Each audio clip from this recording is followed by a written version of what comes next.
Hello friends, welcome to Rekha's kitchen. இன்னைக்கு நாம் ரொம்ப டேஸ்ட்டாக சூப்பராக இன்ஸ்டன்ட் குலோப் ஜாமுன் எப்படி செய்யறதுன்னு பார்க்கலாம். அதுக்கு ஃபஸ்ட்டு நான் ஒரு மிக்சிங் பவுல் எடுத்திருக்கேன். அதில் instant gulab jamun mix cut பண்ணி கொட்டிக்கலாம். மாவை நான் எல்லாத்தையுமே ஒரு பாக்கெட் கொட்டிட்டேன்.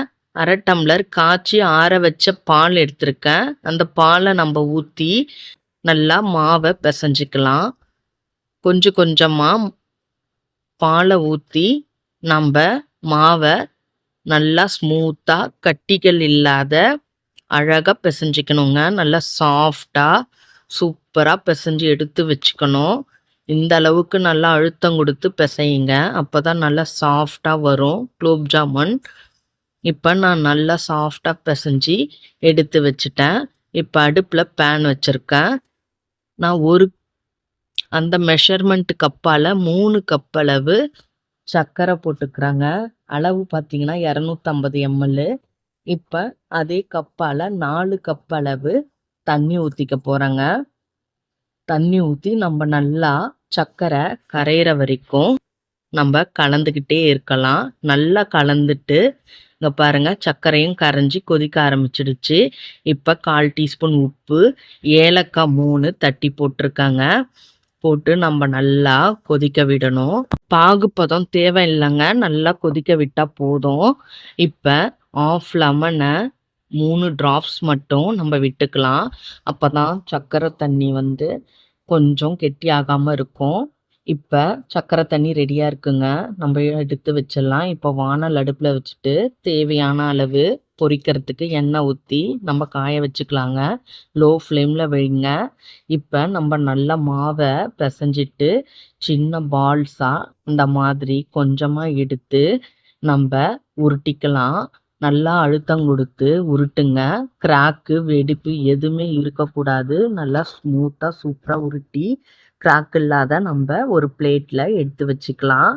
இந்த மாதிரி நான் ஒன்று ஒன்றா செஞ்சு எடுத்து வைக்கிறேன் பாருங்கள். அடுத்ததும் அதே போலயே நான் கிராக் இல்லாத பொறுமையாக கையால் நல்லா அழகாக சூப்பராக பால்ஸ் மாதிரி செஞ்சு எடுத்து வைக்கிறேன் பாருங்கள். அதே போல் நான் எல்லா மாவுலையுமே ரெடி பண்ணிட்டேன். இப்போ எண்ணெய் நல்லா சூடாக இருக்குது. நம்ம ஒன்று குலோப் ஜாமுனை போட்டு பொரிச்சு எடுத்துடலாங்க. நான் ஒன்று ஒன்றா போட்டு பொரிக்கிறேன் பாருங்கள். இப்போ ஒரு கரண்டியை வச்சு நம்ம திருப்பி கொடுக்கலாம். திருப்பி போட்டு நல்லா வேகணும். கோல்டன் ப்ரௌன் கலர் நல்லா வரணுங்க. அதே போல் உள்ளேயும் மாவு நல்லா வெந்து வரணும். அது வரைக்கும் நம்ம எண்ணெயில் நல்லா பொரிச்சு எடுக்கணுங்க. இங்கே பாருங்கள், நல்லா வெந்து வந்துடுச்சு. கோல்டன் ப்ரௌனும் வந்துடுச்சு. இப்போ சர்க்கரை பாகில் ஆட் பண்ணிக்கலாங்க. நான் எல்லாத்தையுமே எடுத்து போடுறேங்க. போட்டுட்டேன். இப்போ மறுபடியும் நம்ம எண்ணெயில் குலோப் ஜாமுனை போட்டு பொரிச்சு எடுத்துக்கலாங்க. நான் எல்லாத்தையுமே பால்ஸை போட்டுக்க போகிறேங்க. போட்டு நம்ம அதே போல் திருப்பி போட்டு நல்லா கோல்டன் ப்ரௌன் வர வரைக்கும் நல்லா பொறுமையாக வேக வச்சுக்கணுங்க. அடுப்பு லோ ஃப்ளேமில் தான் இருக்கணும். அதனால் பொறுமையாக வேக விடணுங்க. அப்போ தான் நல்லா கோல்டன் ப்ரௌன் கலரில் வரும். அதே போல் உள்ளேயும் மாவு நல்லா வெந்து வருங்க. இப்போ ரெடி ஆயிடுச்சு. இப்போ நான் ஒரு பிளேட்டில் எல்லாத்தையுமே நான் எடுத்து வச்சுக்க போகிறேங்க.